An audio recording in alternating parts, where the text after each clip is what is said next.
Hello friends, मेरे digital classes में आप लोग का बहुत बहुत फिर से नए सेशन में स्वागत करता हूं। तो आज है 15 अप्रैल। 15 अप्रैल से जितने भी करंट अफेयर्स के क्वेश्चन बनेंगे यहाँ से हम कवर करेंगे। कोई भी एग्ज़ाम के आप जैसे प्रिपरेशन कर रहे होंगे, एसएससी, रेलवे, यूपीएससी, कोई भी स्टेट का एग्ज़ाम हो, सेंट्रल गवर्नमेंट के एग्ज़ाम हो, तो मतलब हर एक एग्ज़ाम में, चाहे स्टेट में कोई भी एग्ज़ाम का आप जैसे प्रिपरेशन कर रहे होंगे, ऐसे एसआई वगैरह, पुलिस, व्यापम वगैरह, कोई भी एग्ज़ाम का आप तैयारी कर रहे होंगे, तो करंट अफेयर्स बहुत ही ज़्यादा इंपॉर्टेंट होते हैं और बहुत इंटरेस्टिंग भी सब्जेक्ट होता है, क्योंकि जो है करंट के मुद्दे आपको जो यहाँ से उठ के आते हैं वही आपको जो इसमें जो है नॉलेज होते हैं। ठीक है, तो आप जो है डेली नॉलेज के भी बहुत ज़रूरी है। चलिए तो स्टार्ट करते हैं सेशन को। इसका पीडीएफ आपको कहाँ मिलेगा? इसका पीडीएफ जो है आपको टेलीग्राम में मिलेगा। ठीक है, जैसे आप पढ़ते हैं उसके बाद 2 मिनट कम से कम रिवाइज कीजिए। रिवाइज बहुत बड़ा इंपॉर्टेंट फैक्टर है, चाहे कोई भी एग्जाम का आप तैयारी कर रहे हैं। ठीक है जी, तो रिवाइज कम से कम वीकली एक दिन करना चाहिए। ठीक है जी, तो पीडीएफ आपको टेलीग्राम में मिल जाएगा, डिस्क्रिप्शन में लिंक दे दूंगा, तो वहाँ से डाउनलोड करके रिवाइज कीजिएगा। चलिए स्टार्ट करते हैं सेशन को। आज का पहला क्वेश्चन देखते हैं। हाल ही में जलियांवाला बाग नरसंहार जो दिवस है कब मनाया गया है? इसको हर साल मनाते हैं, आप सभी को पता होगा। जलियांवाला बाग कांड सुने होंगे, पढ़े भी होंगे। ये जो दिवस है कब मनाया जाता है जी? 11 अप्रैल को, 13 अप्रैल को, 12 अप्रैल को, या इनमें से कोई नहीं? तो इसका जो करेक्ट आंसर हो जाएगा, हर साल जो है हम 13 अप्रैल को ठीक है जी, कहाँ पे हुआ था? तो ये आपका जो है पंजाब के अमृतसर में। ठीक है जी, कब हुआ था? 1616 में। ठीक है जी, तो आपके जो पंजाब के अमृतसर में जलियांवाला बाग के नाम से इसको जानते हैं। ये आपका जो 1919 में अंग्रेजों के द्वारा कई भारतीयों पर गोलियां जो है यहाँ पे बरसाई गई थी। ठीक है, तो इसी के याद में जो है जलियांवाला बाग जो बाग नरसंहार दिवस जो है 13 अप्रैल को जो है पूरे भारत भर में इसको मनाई जाती है। ठीक है जी, तो भारत के जो है पंजाब प्रांत के अंतर्गत अमृतसर में जो है स्वर्ण मंदिर के पास ही आपका जलियांवाला बाग के कांड हुआ था। ठीक है, बैसाखी के दिन। तब से इसको जो है लोग जो है, हम पूरे जो भारतीय लोग जो इसको जो है याद में इसको हम मनाते हैं, याद करके। ठीक है जी, यहाँ पे हमारे भारतीयों को यहाँ पे जो है अंग्रेजों के द्वारा गोली बरसाई गई थी। ठीक है, जिसमें बहुत सारे जनसंख्या पे यहाँ पे जो है यहाँ पे डेथ हो गई थी। ठीक है जी, तो इसको आपको याद रखना है। ये डेट आपको याद रखना है, क्योंकि ये डेट आपके जो है इंटरव्यू वगैरह में क्वेश्चन पूछ सकता है, और आपको जो है मेंस वगैरह में आपके अलग अलग एग्जामों में ये क्वेश्चन पूछता है डेट। अगला क्वेश्चन देखते हैं। चलिए सेकंड क्वेश्चन देखते हैं। हाल ही में जारी मोस्ट क्रिमिनल कंट्रीज की रैंकिंग में कौन सा जो देश है जो आपका शीर्ष स्थान पर रहा है? Venezuela, Papua New Guinea, Afghanistan, या इनमें से कोई नहीं? तो इसका जो करेक्ट आंसर हो जाएगा वेनेजुएला। ठीक है, तो वेनेजुएला जो है मोस्ट क्रिमिनल कंट्रीज के मामले में जो है रैंकिंग में जो है वेनेजुएला आपका जो है प्रथम स्थान है। ठीक है, ये आपका जो खास करके जो है यहाँ पे जो है ये जो ट्रांसपेरेंसी जो इंटरनेशनल के द्वारा जो ये जो रैंक को निकाली गई, जिसमें मोस्ट क्रिमिनल कंट्रीज़ के रूप में वेनेजुएला यहाँ पे देखने को मिले, क्योंकि बहुत सारे यहाँ पे जो है क्रिमिनल वगैरह रिकॉर्ड ये जो है यहाँ पे पाए गए हैं, और यहाँ पे बहुत सारे जो है क्रिमिनल वगैरह क्राइम वगैरह यहाँ पे होती रहती है। ठीक है जी, तो वेनेजुएला जो है यहाँ के जो न्यायिक प्रणाली के दुनिया में तीसरा सबसे ज़्यादा भ्रष्ट स्थान आपका जो है वेनेजुएला का है। ठीक है, प्रथम स्थान आपका जो है वेनेजुएला देश। और यहाँ पे जो है एक चीज़ और है कि यहाँ पे जो है जस्टिस पूर्ण रूप से यहाँ पे जो अच्छे से नहीं हो पाते हैं, इसलिए इसको जो है इस रैंक में लाया गया है, क्योंकि यहाँ पे ट्रांसपेरेंसी देखने को नहीं मिलती। कहने का मतलब है यहाँ पे जो है जो कानून का जो शासन, ये सबसे खराब यहाँ पे जो है माहौल है यहाँ पे वेनेजुएला में।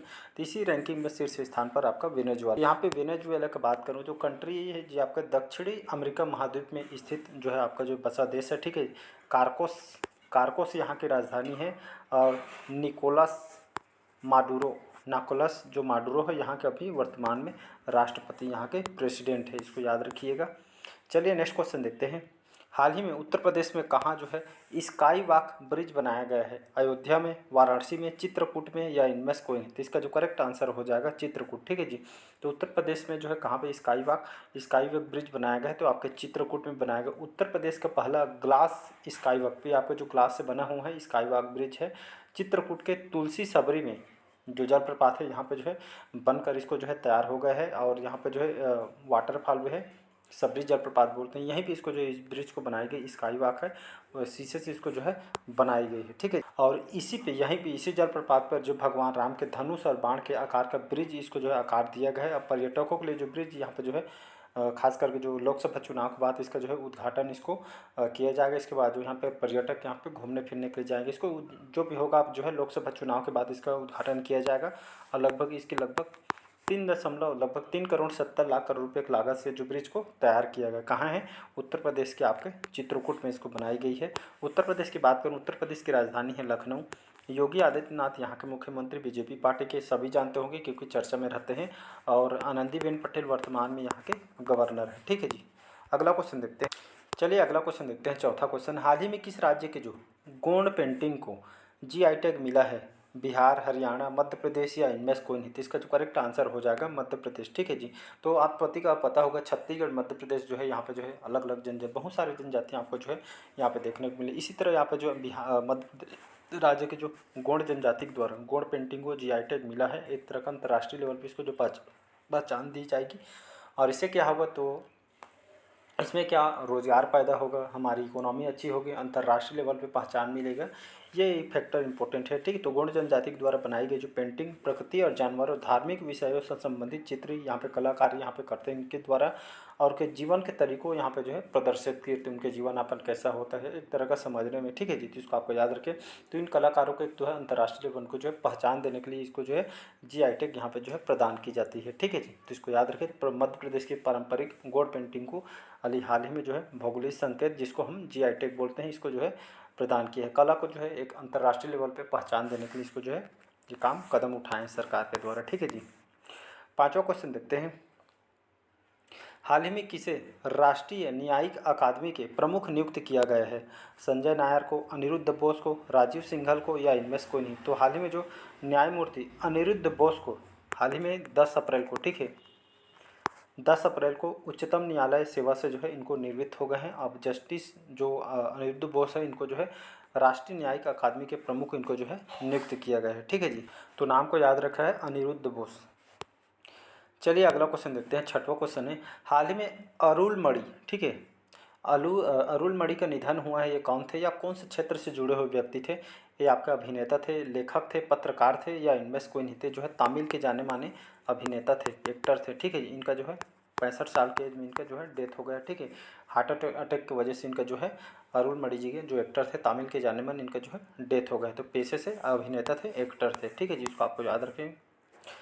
चलिए सातवां क्वेश्चन देखते हैं। हाल ही में किसे जो है विश्वविद्यालय अनुदान आयोग के सदस्य के रूप में नियुक्त किया गया है?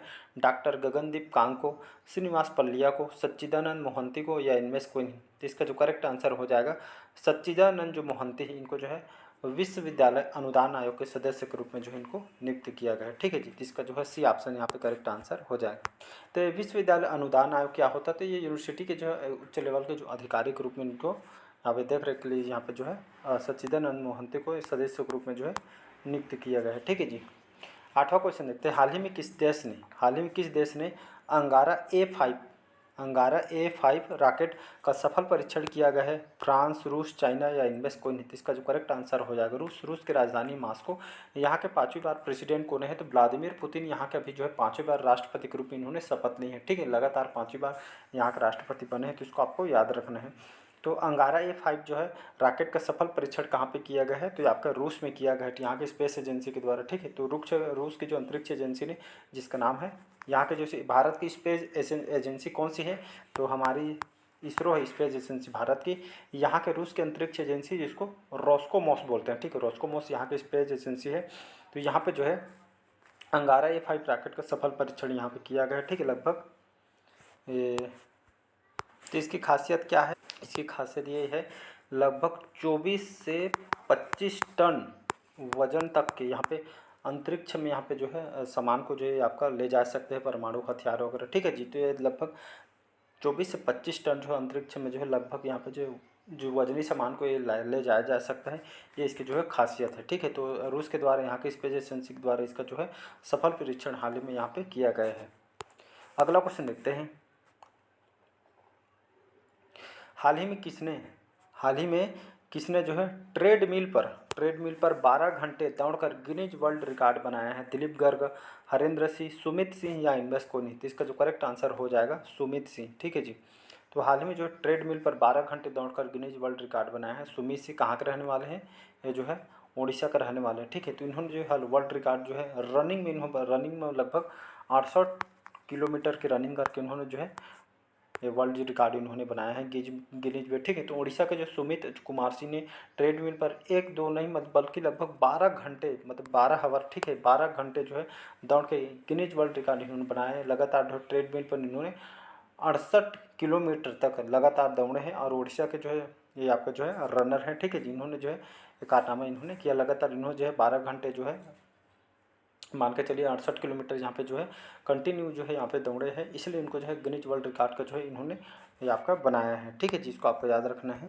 यहाँ पे जो ट्रेडमिल क्या होता है, ट्रेडमिल जो मशीन आता है दौड़ने के लिए तो उसको ट्रेडमिल बोलते हैं। तो इसमें जो है 12 घंटे जो है लगातार जो है दौड़कर गिनीज वर्ल्ड रिकॉर्ड इन्होंने बनाया है, ठीक है। तो अपने आप में इम्पोर्टेंट है, 12 घंटे मतलब उस मशीन में दौड़ना भी एक वो चीज़ है, सोचने वाली बात है। तो इसमें जो उड़ीसा सुमित ने ट्रेडमिल लगातार जो है 12 घंटे मतलब मान के चलिए 68 किलोमीटर उन्हें जो है लगातार जो है दौड़ के जो है उड़ीसा जो है कारनामे इन्होंने किया है। सुमित सिंह आपका उड़ीसा के जो है रहने वाले हैं, ठीक है जी। 10वां क्वेश्चन देखते हैं। हाल ही में पर्यटक के रूप में अंतरिक्ष की यात्रा करने वाले पहले अंतरिक्ष यात्री कौन बनने जा रहे हैं? हार्दिक आहूजा, गोपी थोटापुरा या राहुल श्रीवास्तव या इनमें से कोई नहीं। तो इसका जो करेक्ट आंसर हो जाएगा गोपी थोटापुरा, जो हमारे भारतीय मूल के हैं, ठीक है जी। तो इन्होंने जो है अंतरिक्ष सैर करने वाले पहले भारतवंशी पर्यटक बने हैं, ठीक है। इनके बारे में और जानते हैं। तो ये कहाँ के रहने वाले, हमारे भारतीय मूल के हैं, ठीक है। ये आपका जो आंध्र प्रदेश के विजयवाड़ा के जो है रहने वाले हैं, ठीक है। तो इन्होंने जो है अपने जो इस शुरुआती स्कूल यहाँ पे जो है हमारे भारत में पढ़ाई की, विजयवाड़ा आंध्र प्रदेश वगैरह में, बेंगलुरु सिटी वगैरह में इन्होंने कॉलेज कंप्लीट की। इसके बाद जो है विदेश चले गए। अभी जो यहाँ नासा में जो है अभी साइंटिस्ट हैं, ठीक है। यहाँ पे जो नासा के द्वारा एक जो है मिशन चलाया जा रहा है, ब्लू ओरिजिनल करके मिशन है।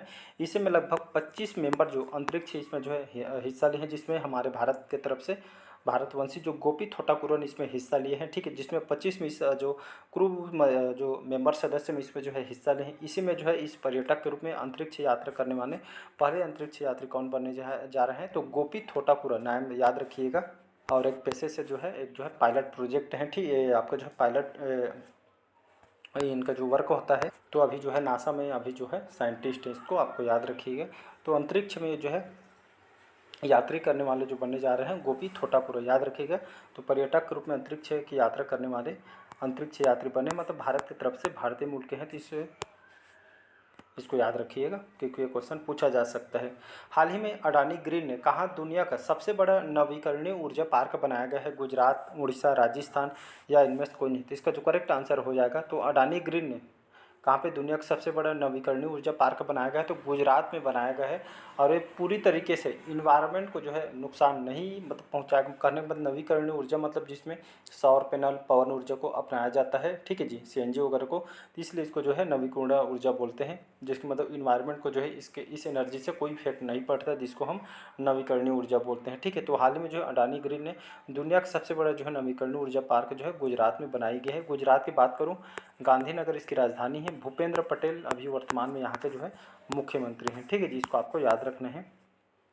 हाल ही में किसने द लॉ एंड यहाँ पे स्पिरिचुअलिटी रिकनेक्टिंग द बांड पुस्तक लिखी गई है? रमन मित्तल, डॉक्टर सीमा से, उपयोग दोनों या इनमें से कोई नहीं। तो इसका जो करेक्ट आंसर हो जाएगा रमन मित्तल और डॉक्टर सीमा से। इन्होंने द लॉ एंड जो है स्पिरिचुअलिटी जो है रिकनेक्टिंग द बांड पुस्तक इन्होंने लिखी है, ठीक है जी। तो खास करके जो पुस्तक है लॉ पे आधारित है, हमारे जो भारतीय संविधान पे जो है खास ये पुस्तक उस पर बेस्ड है। तो ये पुस्तक इन्होंने जो है जारी की है, ठीक है। दोनों जो है लेखक है, इसको आपको याद रखना है, हमारे भारतीय मूल के। 13वां क्वेश्चन देखते हैं। हाल ही में डिजिटल सेवाओं के निर्यात में किसने चीन को पीछे छोड़ दिया है? यूएसए, भारत, जापान या इनमें से कोई नहीं। तो हाल ही में डिजिटल सेवाओं के निर्यात में चीन को किसने पीछे छोड़ दिया है? तो हमारे भारत ने जो है पीछे छोड़ दिया है। ये रिपोर्ट किसने जारी किया गया है? तो WTO, ठीक है, WTO वर्ल्ड ट्रेड ऑर्गेनाइजेशन, इसने रिपोर्ट जारी की है, जिसमें डिजिटल सेवाओं के मामले में भारत ने चाइना को यहाँ पे पीछे छोड़ दिया, ठीक है। इसमें जो है चाइना प्रथम स्थान चल रही थी, लेकिन ये जो रिकॉर्ड हमारे भारत ने जो है चाइना को पीछे छोड़ते ही ये रिकॉर्ड भारत ने जो है अपना लिया, ठीक है जी। तो डिजिटल सेवाओं के मामले में आपका जो है भारत ने चाइना को पीछे छोड़ दिया है। WTO ने जो ये रिपोर्ट जारी की गई है, ठीक है। तो डिजिटल के मामले में भारत जो है दिनों दिन यहाँ पे जो अग्रसर होते जा रहे हैं, चाहे कोई भी हो, ट्रांजैक्शन के मामले में है, चाहे कोई भी मामला, हर क्षेत्र में कुछ न कुछ हर दिन जो है कुछ न कुछ जो है भारत ये हासिल करते जा रही है, रिकॉर्ड बनाते जा रहा है। ये हमारे भारत की उपलब्धि है। और अगर देखेंगे 2023 में $257 बिलियन तक पहुंच गया था निर्यात के मामले में, डिजिटल निर्यात के मामले में। और लगभग ये जो है 4.25 ट्रिलियन का निर्यात अभी जो है शामिल किया गया है। ठीक है, 2023-24 के रिकॉर्ड के अनुसार यहाँ पे बताया गया है। तो भारत जो है डिजिटल सेवाओं के निर्यात में चीन को जो है पीछे छोड़ दिया गया है। ठीक है, तो इसको याद रखिए, भारत ने जो उपलब्धि हासिल की गई है। तो इसको यहाँ पे डबल स्टार लगा दे रहा हूँ मैं, क्योंकि क्वेश्चन आपसे पूछा जा सकता है। चलिए अगला क्वेश्चन देखते हैं। हाल ही में किसने अंतर्राष्ट्रीय साहित्य पुरस्कार जीता है? अक्षय भाटिया, जगजीत पावड़िया, ममता जी सागर या इनमें से कोई नहीं? तो इसका जो करेक्ट आंसर हो जाएगा ममता जी सागर। ठीक है जी, ममता जी सागर ने हाल ही में इनको जो है अंतर्राष्ट्रीय साहित्य पुरस्कार इनको जो है दिया गया है। कहाँ पे दिया गया है? तो नाइजीरिया में दिया गया। ठीक है, तो ये जो पुरस्कार जो समारोह नाइजीरिया में आयोजन किया गया था, जिसमें कन्नड़ कवि जो ममता जी सागर है जो है कन्नड़ के जो है जाने माने कवि हैं, नाटककार हैं। तो इनको जो है हाल ही में जो है जो विश्व लेखन संगठन के द्वारा जो है अंतर्राष्ट्रीय साहित्य पुरस्कार जो है नाइजीरिया में ममता जी सागर को यहाँ पे दिया गया है। ठीक है जी, इसको आपको याद रखना है। ये आपके जो है बेंगलुरु कर्नाटक के रहने वाले हैं, कन्नड़ कवि लेखक हैं। तो इनको जो है उनके लेखन के क्षेत्र में जो है ये जो है उनके योगदान और लेखक संगठन के द्वारा जो है पुरस्कार इनको दिया जा रहा है। ठीक है जी, तो याद रहे कन्नड़ कवित्री हैं, अंतर्राष्ट्रीय लेवल पर जो है पुरस्कार इन्होंने दिया गया है, तो इसलिए इम्पोर्टेंट भी है। चलिए आज का लास्ट क्वेश्चन देखते हैं। हाल ही में भारत ने ईवी निर्यात करने वाली पहली बहुराष्ट्रीय कार निर्यात कंपनी कौन सी बनी है? इलेक्ट्रिक व्हीकल, ईवी मतलब, तो भारत ने इलेक्ट्रिक व्हीकल निर्यात करने वाली जाने माने जो है पहली बहुराष्ट्रीय जो है कार जो निर्यात कंपनी कौन सी बनी है? तो आपका जो है सिंट्रोयन। ये जो है कहाँ की कंपनी है? तो फ्रांस की कंपनी, जिसका हेडक्वार्टर अभी कहाँ है? चेन्नई तमिलनाडु में इसका हेडक्वार्टर है। ठीक है, इसकी स्थापना 1919 में इस जो कंपनी है इसकी स्थापना 1919 में किया गया था। ठीक है जी, तो इसको आपको याद रखना है। और इसका जो मेन हेडक्वार्टर आपके जो फ्रांस में है, इसका जो अभी भारत में हेडक्वार्टर भी आपका जो है चेन्नई हेडक्वार्टर में है, जिसमें अभी काम चल रहा है। ठीक है जी, तो इलेक्ट्रिक व्हीकल निर्यात के मामले में पहली बहुराष्ट्रीय कार निर्यात कंपनी कौन सी बनी है? तो सिंट्रोवेन बनी है। ठीक है, देखे होंगे आपका सिंट्रोवेन कंपनी वगैरह, तो बहुत सारे जो है आपका जो है कार जो इलेक्ट्रिक जो अभी बाहर सबसे ज़्यादा प्रोडक्ट इनके द्वारा लॉन्च किया जा रहा है। ठीक है, इलेक्ट्रिक ज़्यादा जगह जगह आप जो है पेट्रोल में जो है अभी जो है चार्जिंग स्टेशन वगैरह भी आपको जो है देखने को मिलेगा। ठीक है, तो इसको आपको याद रखना है। ये बहुराष्ट्रीय कार निर्यात कंपनी कौन सी बनी है? तो सिंट्रोवेन बनी है। तो चलिए आज के सेशन हम यहीं तक रखते हैं। पहले बार आए तो चैनल को सब्सक्राइब करके रख लीजिए, ताकि जो नोटिफिकेशन है आप तक पहुंच पाए। इसका PDF आपको टेलीग्राम में मिल जाएगा। ठीक है, तो आज के सेशन में यहीं तक रखते हैं। Thank you.